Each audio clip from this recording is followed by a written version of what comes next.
अब एक खबर राजधानी रायपुर से।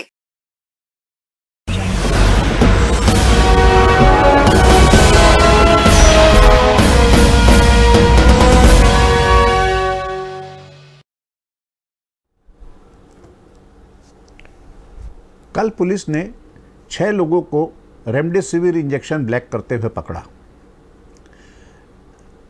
6 लोगों की गिरफ्तारी ने इस बात पर मुहर लगा दी कि रेमडेसिविर इंजेक्शन की कालाबाजारी हो रही है।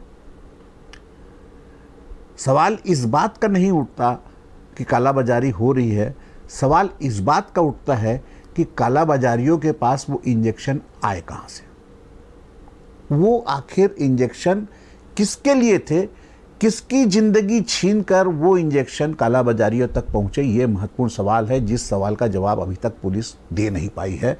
नमस्कार, मैं अनिल पुसतकर, स्वागत है आपका ग्रैंड न्यूज़ के इस खास कार्यक्रम खबरों की खबर में। खबर लेते हैं आज कालाबाजारियों की गिरफ्तारी और उसके बाद उठे सवालों की। जो 6 लोग गिरफ्तार हुए उनकी मेडिकल शॉप नहीं है। दूसरे, रेमडेसिविर इंजेक्शन की सप्लाई मेडिकल स्टोर तक है ही नहीं, वो सीधे सरकार उसे सीधे अस्पताल तक पहुंचा रही है। जिस रेमडेसिविर इंजेक्शन को लेकर त्राही त्राही मची हुई पूरे प्रदेश में, हर कोई हलाकान है, जिसके घर में कोरोना पेशेंट है वो भटक रहा है, ढूंढ रहा है, मुंह मांगी कीमत देने को तैयार है, 700 का 70,000 तक देने को तैयार है। वो रेमडेसिविर 2 दर्जन से ज़्यादा इंजेक्शन इन लोगों के पास से मिलना इस बात का सबूत है कि कहीं ना कहीं कुछ ना कुछ तो गड़बड़ है। अगर गड़बड़ नहीं होती तो इनके पास इंजेक्शन नहीं हो। इनके पास इंजेक्शन आए कहां से, यह महत्वपूर्ण सवाल है। क्या इनको इंजेक्शन कोई मेडिकल स्टाफ देता है या इन्हें किसी अस्पताल से मिलते हैं, जैसा कि अस्पतालों पर आरोप लगाए जा रहे हैं आज कि हम जो रेमडेसिविर इंजेक्शन दे रहे हैं वो हमारे पेशेंट को लगता ही नहीं है, कुछ और लगा देते हैं।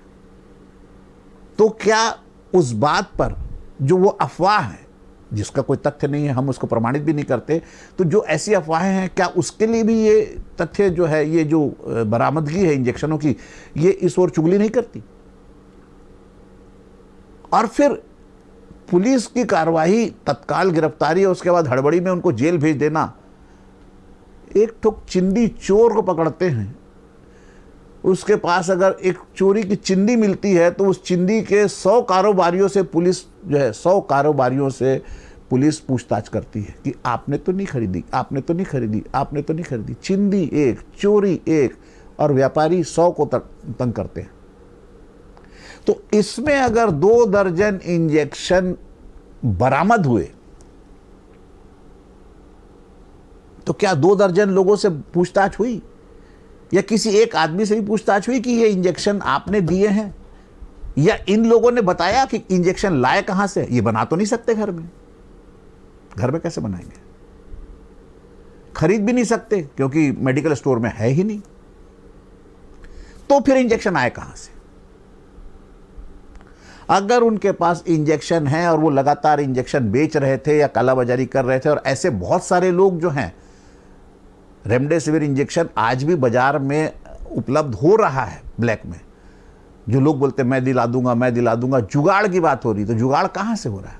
तो इंजेक्शन आ कहां से रहे? जब अस्पतालों को दिया जा रहा है और अस्पतालों को सिर्फ मरीजों को लगाने के लिए दिया जा रहा है, तो इंजेक्शन बिक कैसे रहा है? यह सवाल बहुत महत्वपूर्ण है और यह सवाल पुलिस की सारी कार्रवाइयों पर सवालिया निशान लगा देता है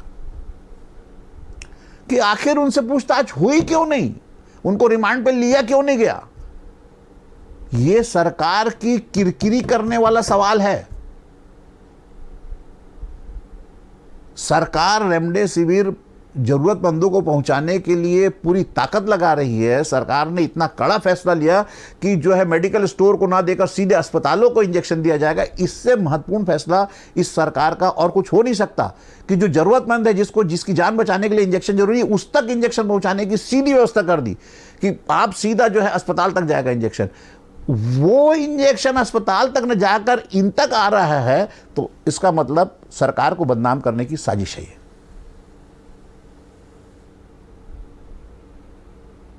सिवाय सरकार को बदनाम करने की साजिश की और कुछ नहीं है। और सरकार को बदनाम करने की साजिश का अगर भंडाफोड़ भी हुआ है, तो जो साजिश रच रहे हैं, जो अस्पतालों से या मान लीजिए जहां से भी उनके पास उपलब्ध है, जो इंजेक्शन ब्लैक के लिए उपलब्ध करा रहे हैं, उनको बेनकाब नहीं करना, ये बहुत बड़ा सवाल है। आखिर किससे छुपाया जा रहा है, किसे छुपाया जा रहा है और किसके लिए छुपाया जा रहा है? और किससे छुपाया जा रहा है? उनसे। वो जो 2 दर्जन जो इंजेक्शन जो बरामद हुए, आप हर इंजेक्शन जो है एक मरीज की जान ले चुका होगा। जिस जरूरतमंद को वो इंजेक्शन लगना, उसको न लगकर अगर इस कालाबाजारिया तक पहुंचा है, तो कहीं ना कहीं एक मरीज जो है वो एक इंजेक्शन की जो कमी के कारण या उसके अभाव में तड़प कर मर चुका होगा। इन पर गैर इरादतन हत्या का आरोप लगना चाहिए। आप अगर जीवन रक्षक दवाइयाँ चुरा लेते हो या बेच लेते हो या जमाखोरी कर लेते हो, तो ये गैर इरादतन हत्या है। आप 25 लोगों की जान से खेल चुके हो अगर 25 इंजेक्शन अगर आपके पास बरामद हुए तो।